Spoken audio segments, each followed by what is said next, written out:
Topic is monitoring senior wireless network staff. And in the absence of an AI explainer, I'll point out that training your replacement, this is wordplay, the trained, if it wasn't clear. And I am Lee Badman. I work for Syracuse University, among other things, but that is my day job. Quick question, how many people that are still here were in the military? Thank you. The reason I ask is before I got into wireless, I had a long military career, and that's where I first realized that as you climb the technical ladder, yes, your technical skills are important, but so is this whole other bag of things that you need to develop within yourself, and some of that will come out, but the world is only so big, and the same things that applied then apply to this part of my life. But that's where I first realized some of what you're gonna hear. So where I come from on the topic, I work for an employer. Happens to be Syracuse University. I've worked for other people. When I work for somebody who's paying my paycheck, I owe them my best. And at my level, part of my best is to help develop people, to help mentor people. That's part of the package that I owe them in return for what I get paid. The two highlighted bullets there, I have found, you could say that people are good by nature, or whatever philosophical BS you want to throw at that. You might have good people at the people level, but it doesn't mean they're necessarily good wireless team members where you work. That might need some help, and that's part of what my job is, part of what your job is if you're at my level, according to me, and I've got 20 minutes to convince you, so we'll go with that. The second highlighted bullet, you might actually end up working for one of the people that you mentor.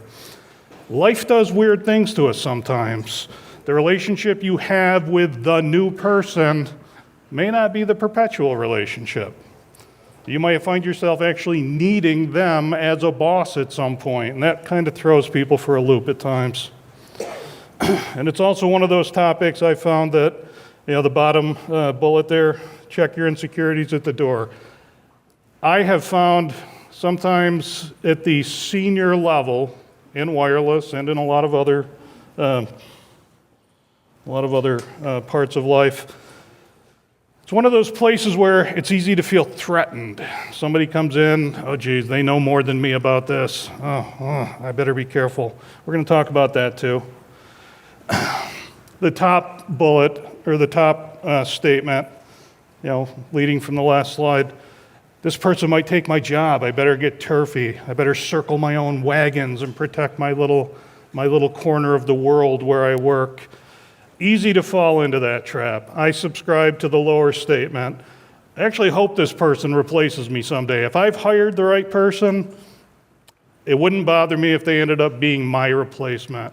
And I want to leave the place better than I found it, so I need to help develop them. There's going to be a lot of pugs. Just let's get that out there. And again, we're talking about senior staff. How I define senior staff for the presentation, right? They came in the door with an established wireless skill set. They've probably got some certifications.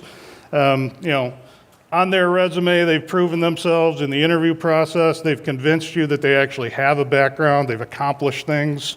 They're not newbies. We're talking more up at the CW&E level or very close to it, and less down low on the ladder. Something about them compelled you to hire them. They didn't just walk in the door and sit down and, okay, well, somebody's here. You brought them in, or somebody you trust brought them in. Hopefully these senior people, part of what makes somebody senior, in my opinion, is they have critical thinking skills. They can see the macro and the micro of technical situations, of political situations, of life situations. They've got a big worldview. They can adapt. They can roll with things. Critical thought at the senior level is just so important, at least in my opinion. And then at the bottom bullet, I highlight the mildly cocky swagger, right? It's okay to be self-confident. It's not okay to be a know-it-all. For me, that's a hard nope. You can absolutely, be proud of where you come from. You can absolutely know what you know, but none of us knows it all. That's the difference between the mildly cocky swagger and making a fool of yourself.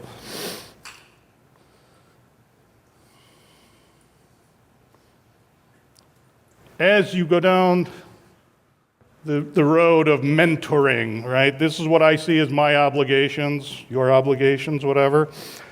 The first one is challenging. I'm responsible for stability in a very, very, very large environment in my day job. Right? I have to keep it running. I have to let thousands and thousands and thousands of customers come into work, do their wireless work, and not have to think about anything. At the same time, I get somebody new in, I have to let them make mistakes in that environment as they learn. Those two concepts can be at odds with each other. There can be tension. To help with that, they're going to screw up. Probably. Most people do. I certainly did along the way. As the senior person, as the mentor to the person being mentored, right? They screw up, you own some of that. Take some of the heat off them. Share their angst. Take a little of the pressure off. We all learn, and it helps if somebody says, yeah, you screwed up, but together we will fix it and move on. That's very empowering versus you screwed up. There's nothing more that comes with that statement. You screwed up, right? The two are vastly different approaches to helping somebody acclimate. It's real easy, again, at the senior level. We all want to be friends, right? We want to have a good collegial working relationship with our new people. It's okay to be friends, but even if you're friends, if the new person screws up, they do something that isn't quite what it needs to be, you got to kind of pull the friendship aside, maybe call it the boss hat, call it the mentor hat, whatever. Blah, blah, blah, blah, blah. We can still be friends, but blah, blah, blah, blah, blah, right? You can't just lose sight of that and let things slide because suddenly you're buddies. And the other part, to me, that's very important, somebody new comes in at the senior level, and I've been where I am for a long time, really, really easy for me to say, be careful of that person. They're a jerk. Oh, you're never going to convince them of something because blah, blah, blah. Check those biases. The new person might have people skills that you'll never have. Let them build their own relationships. Let them decide who's a jerk, who's difficult to work with, whatever. Keep your biases to a minimum.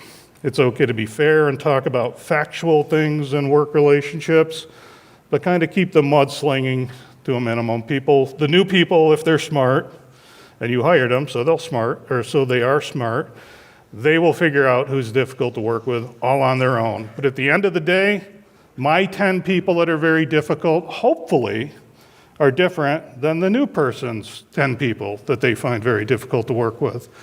Because that way, you can cover more ground with people that you can get along with. Hopefully that makes sense.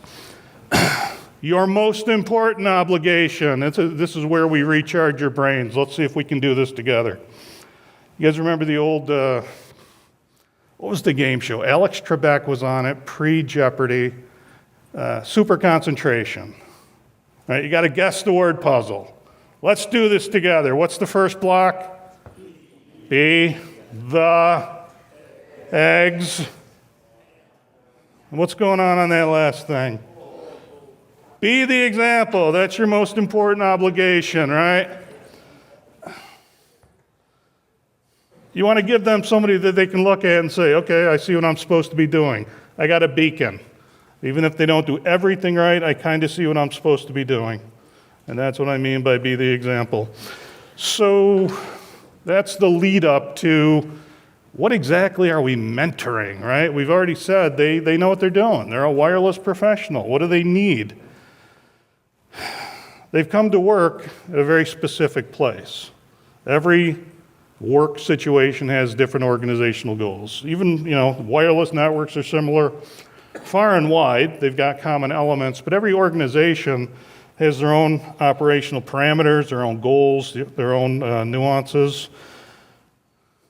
That is going to be felt in the technical and then the soft skills side of life. So those are the two general areas that we're going to be talking about mentoring in.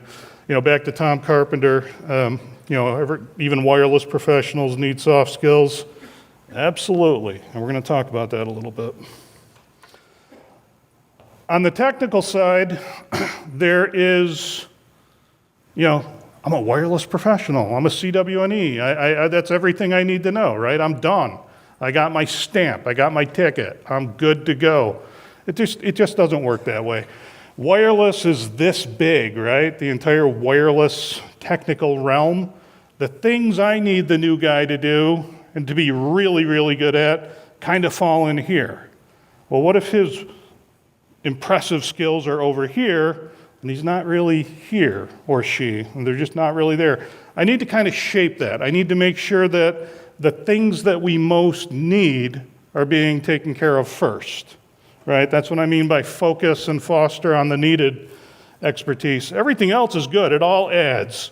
What I know about LoRaWAN helps me be better at Wi-Fi, even if we're not doing LoRaWAN. What I know about something else helps me to be better at something else. It all adds. So the tangential, the complementary stuff, it's all important, but we absolutely need to make sure that the focused need is being satisfied as well. Right? And then as the environment evolves, hopefully I'm evolving, and those I mentor are also be evolving. Hopefully we're all aware of the evolution going on around us. Right? And then the other part, even when you're mentoring, it's not a one-way street, right?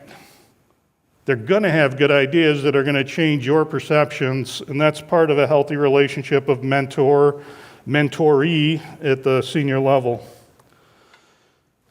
Aside from the technical, even though I kind of break it up into the interpersonal and the ethical, there's a lot of overlap. We're back into the soft skills. Empathy. Somebody comes to us with problems, with a need.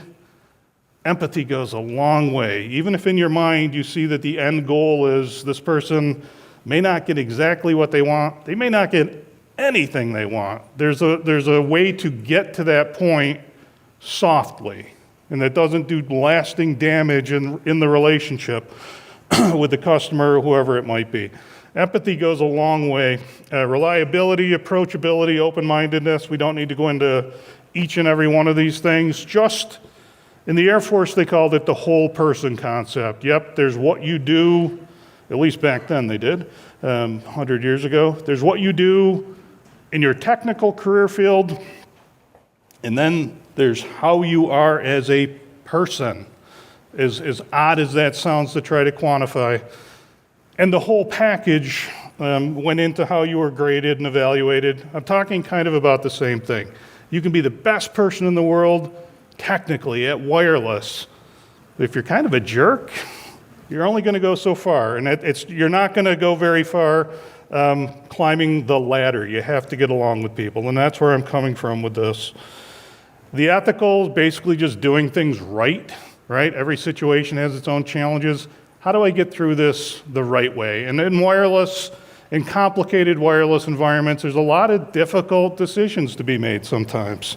Things that people want to do that you just can't do. They might violate your security policies. They might, just be contrary to good technical sense, whatever. Yet the right person is asking, so I'm senior. If I bend the rules, nobody's going to know it. I own this little part of the network, and the changes I can make without anybody knowing I'm even doing it. Well, is it right? Is it ethical? It might be easy, whatever. I mean, these are the things that sometimes we have to wrestle with when we're up there at the ownership level of a lot of the higher wireless decisions and strategies, right? So again, technical, it's the focus skills. On the soft skills, it's a whole bunch of stuff, right? We'll just kind of boil it down to that. At the senior level, it's not enough to simply have strong wireless skills. I think I've kind of beaten that into us here a little bit. We are engineers and architects, right? There's a lot of play with the titles, and I know the Canadian people hate the term engineer because you got to be a PE up there. You know, we're all engineers because we throw it around like it's an easy word to throw around. But so I know the titles can be a little controversial to people.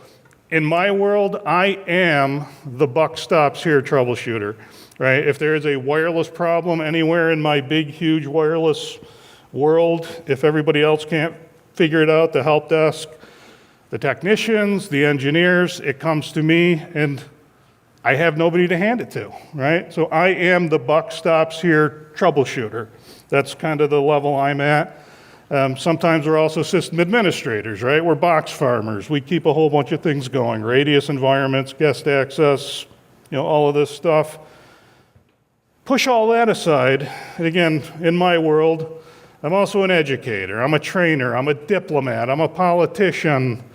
Sometimes I'm a pain in the butt, right? Depending on what the situation is. I might be a team member, I might be a team leader. I'm absolutely considered a subject matter expert in a whole bunch of things. There's that, but I'm also just a cog in the wheel, and I need to recognize that as well because that helps me stay grounded. The people I mentor have to understand that too. It doesn't matter what the title is. You can be very full of yourself because of that title, or you can realize you're part of the bigger fabric of the organization. That's the kind of thing that you also have to get through to your people that you mentor. They need to get it at least as well as we do, and it's okay that they put their own spin on it. You're not trying to make a clone in the mentoring process. I don't need Lee 2.0. I need somebody who's got a lot of my input and my shaping, but I also need them to be their own person, and hopefully they're better than I am at the end of it, for my influence. So we're all products of our own environments. It's the easy thing to say, but I firmly believe it. So my charge to you, right? You want to create the right environment for the people that you are mentoring. And you can't influence everything, and you can't pick the color of the paint in their office and all of that. But where it comes down to what they're learning and what they're focusing on, that is your job. You're not going to be totally responsible for their success, but I'm telling you, you're going to be largely responsible for their failures if you are the mentor. Finally, we break from the pug theme. Is Bender here? This is Milo. Everything else was June, this was Milo. He's my other dog. Thank you.